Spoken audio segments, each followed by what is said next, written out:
या ठिकाणी उपस्थित नॅशनल कॉन्फरन्स फॉर मायनॉरिटीचे अध्यक्ष सन्माननीय राहुलजी डंबाले, रिपब्लिकन पार्टी ऑफ इंडियाचे वाहतूक आघाडीचे अध्यक्ष आमचे बंधू अजीजभाई शेख, राष्ट्रवादी काँग्रेस पार्टी अजित पवार गटाचे शहर अध्यक्ष अल्पसंख्याक विभागचे हाजी युसुफभाई कुरेशी, शिवसेना उद्धव ठाकरे गटाचे उपनेते हाजी दस्तगीर मनियार, त्याचप्रमाणे राष्ट्रवादीचे कार्याध्यक्ष शहाजी अत्तार पटेल, त्याचप्रमाणे कार्याध्यक्ष राष्ट्रवादी काँग्रेस पार्टीचे हाजी गुलाम रसूल, युनुसभाई पगडीवाले, भाजप अल्पसंख्याक विभागाचे शहराध्यक्ष शाकीरभाई शेख, SDPI पार्टीचे शहराध्यक्ष जाहीदभाई शेख, MIMचे उपाध्यक्ष नियाजभाई देसाई, वेलफेअर पार्टी ऑफ इंडियाचे अध्यक्ष सालारभाई शेख, सामाजिक कार्यकर्ते जाफरभाई मुल्ला, असदभाई पटेल, युनुसभाई शेख, इम्रानभाई शेख व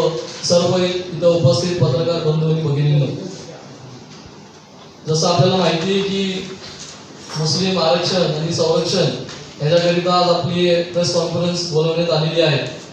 आपल्याला हे सुद्धा माहिती आहे की मागचं जे राष्ट्रवादी आणि काँग्रेसचं सरकार होतं 2014 साली, त्यावेळेस मुस्लिमांना 5% आरक्षण देण्यात यावं असं हायकोर्टाचा आदेश असताना सुद्धा सध्याचे जे सरकार आहे भाजप सरकारने ते रद्द केला होता आणि आरक्षण मुसलमानांना काही दिलं नाही.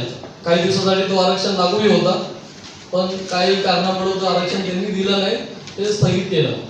त्यानंतर आणि संरक्षणचा जे भाग आहे 2014 नंतर ज्याप्रमाणे मॉब लिंचिंगची संख्या वाढलेली आहे, ज्याप्रमाणे मुसलमानांवर जे हल्ले होतात त्यासाठी पण एक सक्त कायदा करण्यात यावा, ह्याच्याकरता आजची आपली प्रेस कॉन्फरन्स बोलवण्यात आलेली आहे. आपल्याला हे सुद्धा माहिती आहे की आता सध्या हिवाळी अधिवेशन सुरू आहे. हिवाळी अधिवेशनात सुद्धा काँग्रेसचे नेते, विरोधी पक्ष नेते विजयजी वडेट्टीवार यांनी सुद्धा हा मुद्दा घेतला होता की जेव्हा हायकोर्टाने दिलेला जे आदेश आहे 5% आरक्षण मुस्लिमांना, जे मागासलेला समाज आहे त्याला आरक्षण दिलं पाहिजे, तरी सुद्धा आता सध्याचं सरकार देत नाही, त्यांची इच्छा नाही, त्यांची मनस्थिती नाही. त्याचमुळं आम्ही पुण्यात सुद्धा 4 मिटिंगा घेतल्याच्या अगोदर महिन्याभरात राहुलजी डंबाले यांच्या नेतृत्वाखाली मीटिंगचं आयोजन करण्यात आलेला होता आणि नॅशनल कॉन्फरन्स फॉर मायनॉरिटीज यांच्या वतीने राज्यभरात वेगवेगळ्या जिल्ह्यामध्ये हे मीटिंगचे आयोजन करण्यात आलेलं होतं. त्या अनुषंगाने लोकांमध्ये जनजागृती झाली, अवेअरनेस झाला की आपला हे हक्क आहे आणि आपण हे मागितलं पाहिजे. कारण की 5% हा 5% आरक्षण आपण कशाकरता मागतोय की मुस्लिम समाज आर्थिकदृष्ट्या मागासलेला असल्यामुळं शिक्षणामध्ये आपल्याला आरक्षण हे दिलं पाहिजे, हे आमचा अधिकार आहे आणि मी मागणार आहे.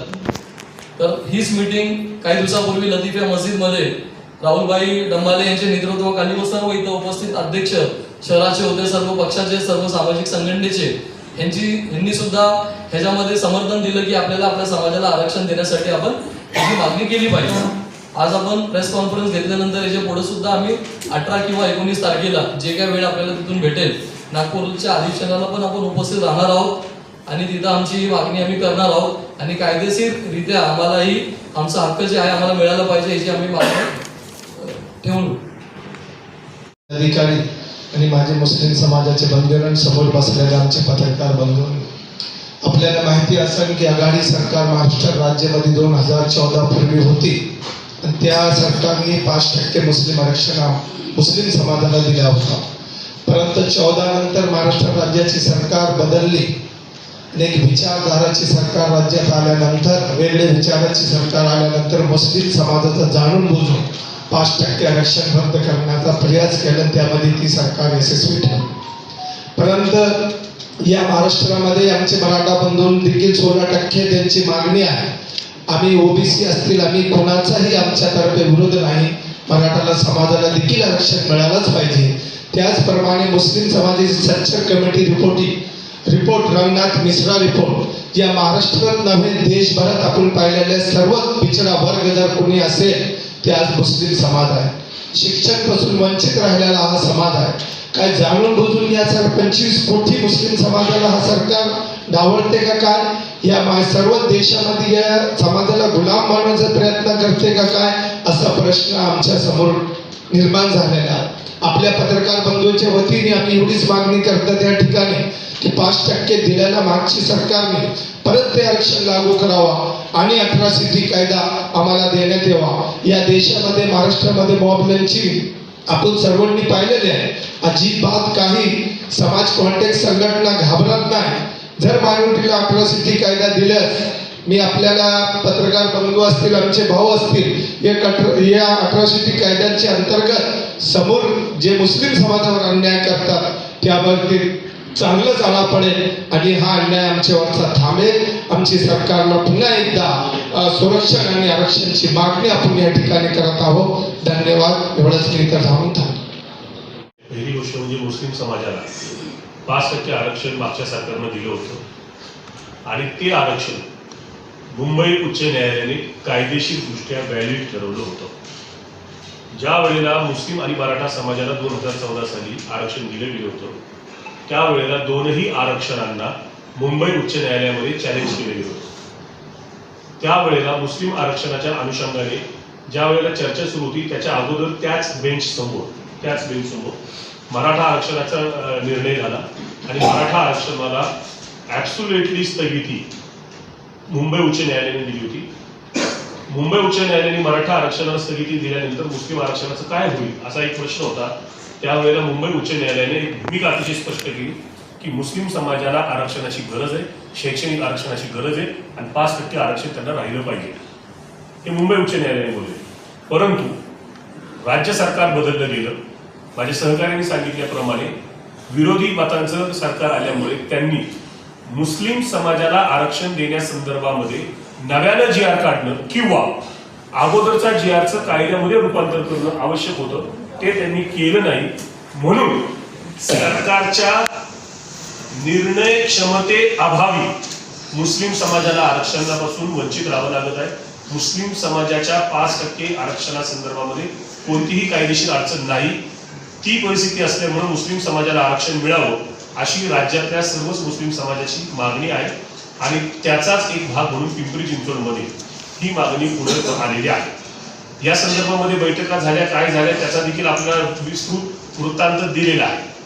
मुस्लिम आरक्षणासोबतच महाराष्ट्रामध्ये आणि देशामध्ये विशेषतः महाराष्ट्रामध्ये मुस्लिम समुदायावर 1820च्या घटनांमध्ये मोठ्या प्रमाणामध्ये वाढ झाली. साताऱ्यासारख्या पुरोगामी जिल्ह्यामध्ये मशीदमध्ये जाऊन मुस्लिम युवकाला त्याचा मर्डर केला जातो.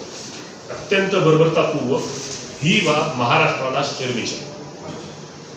त्याचबरोबरीनं कोल्हापूर सारख्या अत्यंत पुरोगामी जिल्ह्यामध्ये मुस्लिम समाजाविरोधामध्ये लाखो लोक एकत्रित येतात आणि ते त्यांच्यावर अॅट्रॉसिटीज करतात. हीच परिस्थिती अहमदनगर या ठिकाणी शेगावमध्ये रामनवमी छत्रपती संभाजी महाराज जयंतीच्या अनुषंगाने निघालेल्या मिरवणुकीच्या माध्यमातून मशिदीवर हल्ला करून ही घटना घडवली गेली. त्याच्या अगोदर त्या जिल्ह्यामध्ये संगमनेर तालुक्यामध्ये अशीच घटना घडली. पुण्यामध्ये अशा प्रकारच्या घटना घडत आहेत, मुंबईमध्ये अशा प्रकारच्या घटना घडत आहेत आणि एकूण धार्मिक ध्रुवीकरण एवढ्या मोठ्या प्रमाणात वाढवलेलं आहे की अँटी मुस्लिम फोबिया या राज्यामध्ये मोठ्या प्रमाणामध्ये तयार केलेला आहे आणि त्याचा परिणाम म्हणून मुस्लिम समाज हा असुरक्षित वातावरणामध्ये जगत आहे. त्यांच्या मनामध्ये एक भीती तयार होत आहे आणि ही भीती घालवण्यासाठी त्यांच्या मनातलं असुरक्षिततेचं वातावरण संपवण्यासाठी किंबहुना मुस्लिमांवर अॅट्रॉसिटी करणारे जे घटक आहेत, जे जात्यांध धर्मांध आणि देशद्रोही घटक आहेत, त्यांच्यावर कठोर कारवाई करण्यासंदर्भामध्ये सुप्रीम कोर्ट ऑफ इंडिया यांनी सातत्यानं कडक कायदा करावा. हे स्पीच संदर्भात असेल, मॉब लिंचिंग संदर्भात असेल, अशा सूचना केंद्र सरकारला वेळोवेळी दिलेल्या आहेत. महाराष्ट्र सरकारला सुद्धा मुंबई उच्च न्यायालयाने अल्पसंख्याक विरोधी हेट स्पीच संदर्भामध्ये अत्यंत कडक शब्दामध्ये ताशेरे ओढलेले महाराष्ट्र सरकारला नपुंसक सरकार असा सुद्धा शब्दप्रयोग 2 महिन्यापूर्वी मुंबई उच्च न्यायालयाने केलेला. या इतक्या गंभीर घटना घडलेल्या असताना सुद्धा हेट स्पीच आणि मुस्लिम अॅट्रॉसिटी संदर्भामध्ये राज्य सरकार, राज्यातलं पोलीस प्रशासन हे अत्यंत दुजाभावानं वागत आहे आणि ते हेट स्पीच करणाऱ्या जात्यांच्या धर्मांच्या लोकांना सहाय्य होईल अशा पद्धतीचं वर्तन करत आहे. त्यामुळे मुस्लिम समाजाला अनुसूचित जाती जमातीवरील अत्याचार रोखण्यासाठी जसा एक अॅट्रॉसिटी सारखा कडक आणि भक्कम कायदा केलेला जो सेशन बाय ट्रायल आहे आणि त्याचा एक परिणाम अतिशय चांगला सकारात्मक झालेला आहे की अॅट्रॉसिटी ऍक्टमुळे या देशातील जातीयता आटोक्यात आलेली आहे मोठ्या प्रमाणामध्ये. म्हणजे ती संपलेली नाही अॅट्रॉसिटीच्या घटना सुरू, पण ती आटोक्यात आलेली आहे. त्याच अॅट्रॉसिटीच्या धर्तीवर मुस्लिम समाजासाठी सुद्धा अॅट्रॉसिटी कायद्याचं संरक्षण तयार करावं, असा एक कायदा महाराष्ट्र सरकारनं करावं अशी एक प्रमुख मागणी मुस्लिम समुदायाकडनं महाराष्ट्रातून येत आहे. त्यामुळे या दोनही मुद्द्यांना पुढे घेऊन जाण्यासाठी पिंपरी चिंचवडमध्ये 9 डिसेंबर रोजी पिंपरी येथल्या जामा मस्जिदीच्या हॉलमध्ये एक विशेष बैठकीचं आयोजन करण्यात आलं. या बैठकीमध्ये मुस्लिम समाजामध्ये काम करणारे विविध पक्ष, विविध संघटना आणि विविध इंडिव्हिज्युअल्स जे आहेत ते सगळे एकत्रित आले. त्यांनी याबाबत चिंता व्यक्त केली आणि अशा प्रकारच्या घटना रोखण्यासाठी शहरी भागातील राजकीय कार्यकर्त्यांनी तातडीनं संघटित झालं पाहिजे.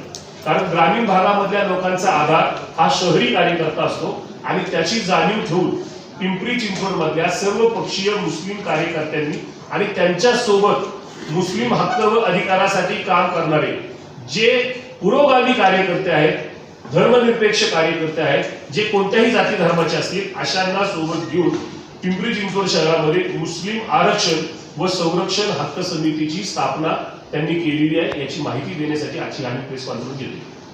नागपूर अधिवेशन आता सध्या सुरू आहे. आम्ही पाहतोय मुस्लिम आरक्षणासंदर्भामध्ये जवळपास 100 आमदारांचा पाठिंबा आहे. राष्ट्रवादी काँग्रेस पक्षाचे सर्व आमदार आणि त्यांच्या पक्षाची भूमिका ही मुस्लिम समाजाला आरक्षण मिळावी अशी आहे. त्याचबरोबरीनं राष्ट्रवादी काँग्रेस पक्ष, शरद पवार यांच्या पक्षाची सुद्धा अधिकृत भूमिका ही मुस्लिम समाजाला 5% आरक्षण मिळावं अशी आहे. त्याचबरोबर उद्धव बाळासाहेब ठाकरे गटाचे बऱ्यापैकी आमदार, कारण त्यांच्या पक्षाची संपूर्ण भूमिका जरी नसली तर मोस्ट ऑफ मेजॉरिटी आमदार हे मुस्लिम आरक्षणाच्या बाजूचे आहेत आणि त्यांच्या पक्षामध्ये सुद्धा त्या दृष्टिकोनातून चर्चा सुरू आहे. त्याचबरोबरीनं all India Majlis Ittehadul Muslimeen MIM नावाचा पक्ष जो आहे, ज्याचे 2 विधानसभा सदस्य आहेत, ते सुद्धा मुस्लिम आरक्षणासंदर्भामध्ये प्रयत्नशील आहेत.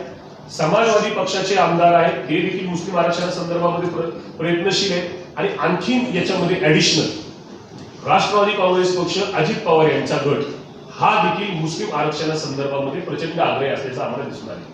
आमची स्वतः परवा दिवशी अजितदादांची नागपूरमध्ये भेट झालेली आहे.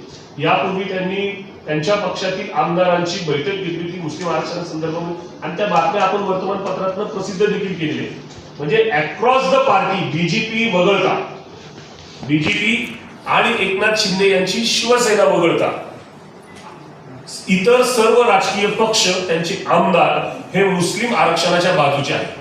मग हे सगळे आमदार मुस्लिम आरक्षणाच्या बाजूचे जर असतील तर विधिमंडळामध्ये त्या दृष्टिकोनातून कायदा करावा आणि मुस्लिम समाजाला आरक्षण तात्काळ लागू करावं. यासाठी आम्ही नॅशनल कॉन्फरन्स फॉर मायनॉरिटी आणि महाराष्ट्रातील विविध जिल्ह्यांमध्ये ज्या स्थानिक समिती आहेत, स्थानिक कार्यकर्ते आहेत, त्यांच्या सोबतीनं, त्यांच्या नेतृत्वाखाली आम्ही राज्य सरकारशी डील करतोय, त्यांच्याशी चर्चा करतोय, आमदारांशी बोलतोय आणि त्यांच्यातून आम्हाला आरक्षण मिळावं असा आम्ही प्रयत्न करतोय. आम्हाला प्राथमिक टप्प्यामध्ये मोठ्या प्रमाणात यश आलेलं आहे की महाराष्ट्र राज्याचे विरोधी पक्ष नेते जे आहेत विधान परिषदेचे माननीय श्री विजय वडेट्टीवार साहेब यांनी आमच्याच भूमिकेला समर्थन देत स्पष्टपणे भूमिका मांडली की मुस्लिम समाजाला 5% आरक्षण जे आमच्या सरकारनं दिलं होतं ते दिलं गेलं पाहिजे. त्यानंतर पृथ्वीराज बाबा चव्हाण यांनी देखील 2 दिवसापूर्वी विधिमंडळामध्ये स्पष्टपणे भूमिका मांडली की मुस्लिम आरक्षणासंदर्भामध्ये आमचा पक्ष आग्रही आणि मुस्लिम समाजाचा तो न्याय हक्क आहे तो त्यांना मिळाला पाहिजे. त्याचबरोबरीनं आज जवळपास 30 ते 35 आमदारांनी लक्षवेधी दिली होती मुस्लिम आरक्षणासंदर्भामध्ये आणि सभागृहामध्ये काल दुपारी जवळपास 15 मिनिटं या मुस्लिम आरक्षणाच्या विषयावर एक सकारात्मक चर्चा झालेली आहे. हे सगळे प्रयत्न आपण सर्व पातळीवरचे करतोय. येत्या 19 व 20 तारखेला आम्ही राज्याच्या मुख्यमंत्र्यांची भेट मागितलेली आहे.